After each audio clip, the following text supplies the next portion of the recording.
So, electoralism doesn't work. And it doesn't work for a variety of reasons. But one of them is, and I think this is underexplored, is like whenever you have an election, like let's say your local city council, it's almost always, if you think about it, a choice between a lawyer and a, a real estate broker or someone like that. It's somebody who's integrated into capitalism versus somebody else who's integrated into capitalism.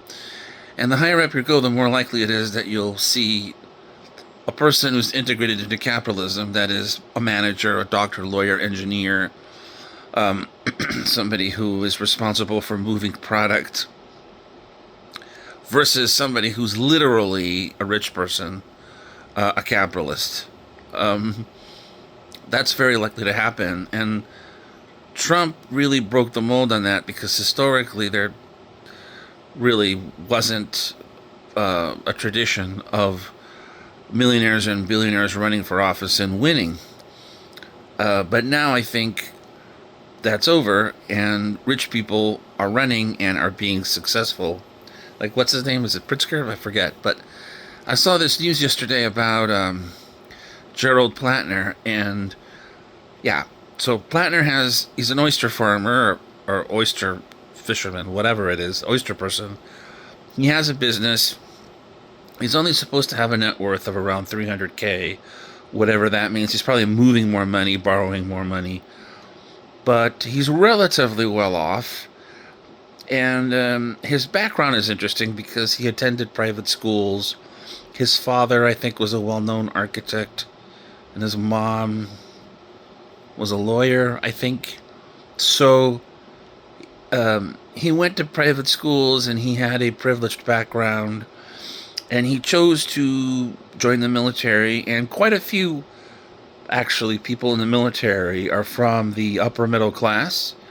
Um, that's a video for another time, but bottom line is that one of the reasons electoralism doesn't work is because you're always having to choose between members of the elite versus people who work for the elite.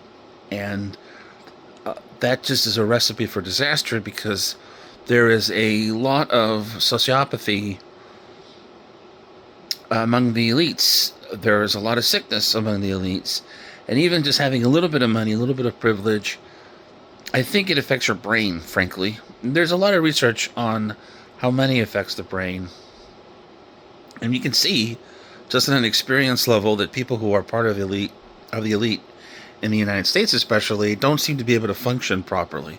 So this is a guy who has had women denounce him for reckless behavior, treating them badly, and then finally the shoe dropped and somebody accused him of sexual assault. And this is a big deal. And now Emma Vigeland has abandoned him, and Bernie Sanders has retracted his endorsement. This is a big deal because it really, what it does show is that this aspect of electoralism isn't really talked about. See, you try to vote for people and you think in your mind that if you just vote for the right candidates that you'll be able to get your policies. But it turns out in real life that's a very, very hard climb because the elite consensus is against change.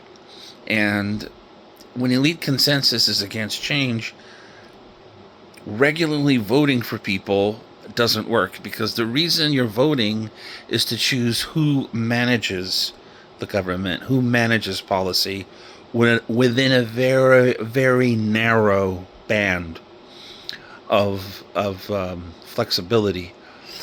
The ship of state only moves like 3 to 5 degrees at a time. And in our system, you're only really allowed to change things for the worse. You're only allowed to move to the right. You're not really allowed to move to the left. And if you do, it has to be very small and very incremental. And that's actually what most of the libs are trying to do, is implement very little change. But it's really hard to do that when the people that you have selected for your candidates are, and this includes AOC, are basically privileged people. They're not workers. They're not members of the working class, really. And that shows. I mean, it shows. And that should be the lesson of this. It's not about the scandals, it's about the initial scandal of having to choose these people who have been part of the military, or who have privileged backgrounds, or who have money. They're the children of millionaires, or the relatives of important families, or they have some sort of management background. That just doesn't work in the long run. So, anyway, those are my thoughts. Tell me what you think. And I'll probably have more thoughts about this later, but I think probably he'll be dropping out by Monday, Monday of next week. So we're going to have this whole week to discuss this. But anyway, that's what I think. Talk to you soon.